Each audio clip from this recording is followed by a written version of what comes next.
Hey guys, welcome to another episode of Real Talk. My name is ABA Kint, and today our guest is an amazing Afro artist, a Starboy. Lots of intro for him. Please make some noise as we make welcome the one, the only Starboy Terry. What's good, my G? So this is our. See as you find, just how I like you, baby. So I'm on now, once upon a time. I no go tell you story. I go be your lover. I swear to be like you, love me. Welcome to the show, bro. So before we go to the real talk, let me catch you unawares. Are you ready? So I'm going to ask you a few questions, and you are supposed to say the truth, nothing but the truth. Promise. I'll try. Okay. So first is, never ever have I urinated in a pool. False. I have urinated in a pool. Okay. Yeah. Sure, you guys are hearing. The second is, never ever have I been accused wrongly of something I didn't do. I have been accused. Terry, what's going on? Somebody accused me of taking his babe when I did not. A lot of times that has happened. Okay, you didn't take the babe. No, I did The not. babe just followed She you. followed me. Oh, I see. Do you guys get the joke? Third one, never have I been in an entanglement. I mean, I feel like entanglement is a normal P. It's your thing. Yeah, not like it's my thing. I'm not. Oh, you're not that kind It's of not my guy. word. I didn't originate. The people that originated the word is their thing. I didn't know anything about this before 3 months ago. Okay. Never have I received a slap from a female fan Nah, never. From a female fan, nah, never. or any female. No, never. They can't say something like, Terry, I love you too much. Maybe girls that I've met have a different way of showing expression, maybe. Oh, what kind of ways do they show it? I don't know. Okay, finally, never have I been caught in an examination. An examination, Cheating. like malpractice, no more, I've been caught though. I was wrongly accused, Shao. It wasn't. They wrongly. They said I did it. They but said I you didn't. did, I but didn't do did they see you doing it? They thought they saw me They do it. thought, oh, Yeah. But I didn't. that's we need deep. VR in exam. Yeah. So For every exam, yes, right? yeah. That's true. So you guys should put that in place. So Terry, let's get to business, man. Your Afro series is doing amazing. I mean, Yeah. you released the EP on the 8th of May. Why did you decide to release it that period? First of all, because I feel like that was the peak of the lockdown period. Yeah, I feel like initially when people were not sure how long the lockdown was going to last, people were skeptical about putting out music, whether or not it was a good time to put out music or not.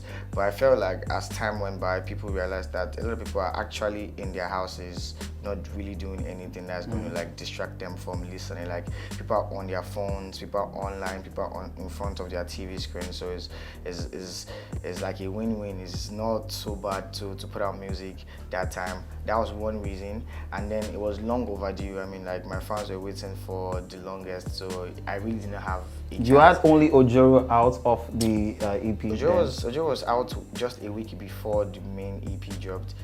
Yeah, it was out a week before the main EP dropped. Yeah. So you just use Ojoro to like tease. Yeah, the video everyone. was supposed to come out on the next week after Ojo dropped, but it was leaked. I feel like people couldn't wait, so the whole album leaked out a week earlier to scheduled release, but it was calm still. Now the EP generally is a 7-track EP, and in about 6 weeks we were talking about 10 million streams. Yeah. And I saw you posted that. Was it from all the platforms or just from one platform? It was for all the platforms. It's over 20 million now.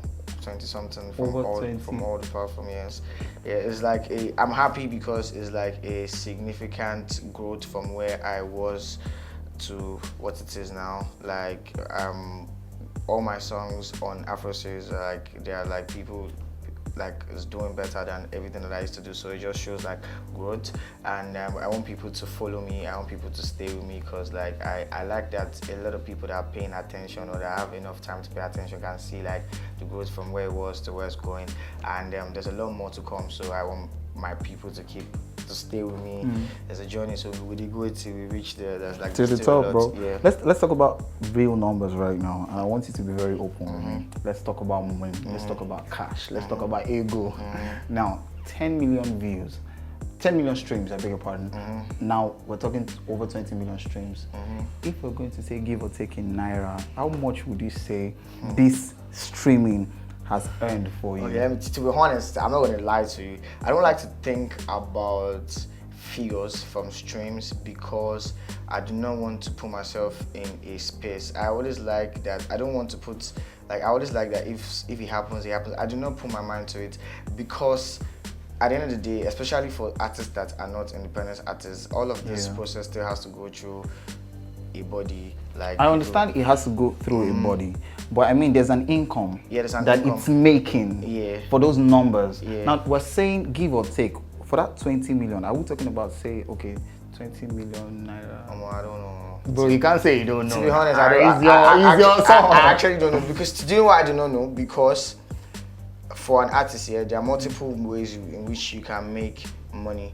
Maybe streaming is not, maybe online streaming is not the most lucrative, so people might not pay. If online streaming is not the most lucrative, which other, apart from performance and endorsements, many people do not understand the business part of music. Apart from performance and endorsement, what other channels make music for the artists apart from streaming? Make money for the artist? Yes. I feel like endorsement and performances are like the major ones, like especially if you get to go outside of Nigeria, like you perform in concerts in Europe and representing continents and carnivals and stuff like that. I feel like that's because that one is easy, you have a show today, you perform today and you get paid today, and you really don't streaming is a process and all. I feel like that's the most lucrative.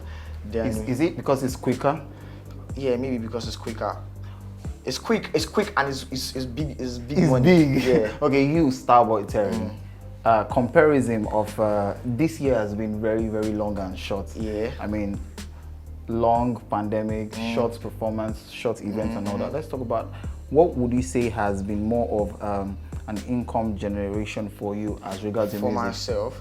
I feel like because places are locked down, maybe there are a lot of expenses that's reduced. For instance, I'll say I'll have traveled a lot of times where if my revenue but expenses reduced for myself. I'm talking about myself personally. Yeah. So I mean during the lockdown we still had almost somehow we were there on fresh. When you go stop to the buga, oh your kudu kare waka, baby I deserve an answer, and now your body be the answer, go.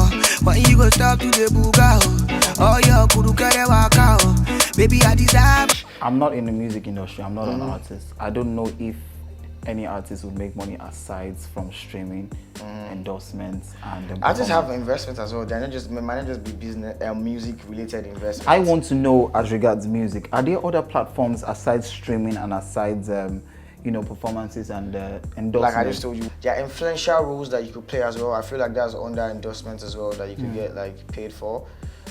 Basically, that's all. I feel people. I feel like we're now coming to the realization of the royalties and and this. I mean, would you say you are well informed about all these processes because of your you working side by side with Starboy? No, I feel like every artist should know. I mean, it's your business, is what you do. It's like if a student going to being in the university and not knowing everything that has to do with schooling and all. Is as an artist that you have, first of all, you have to be as a registered artist, and your song is being out there. You're registering a form of service. When people listen to your music, they feel some type of pleasure. You should get some sort of reward from it, logically.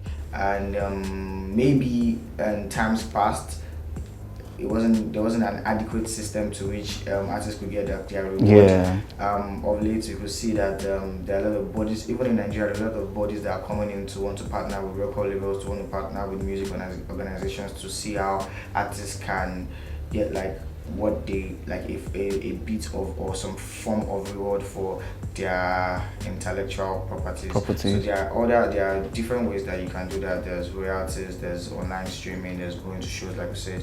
Yeah, there's a whole lot. All right, guys, you've heard it. This is Real Talk. Thank you so much for coming, Terry. We hope to have you sometime soon. Yeah, I'm always going to pull anytime. All right, guys, thank you so much for joining us on Real Talk. We'll see you later. My name is A.B. Akins.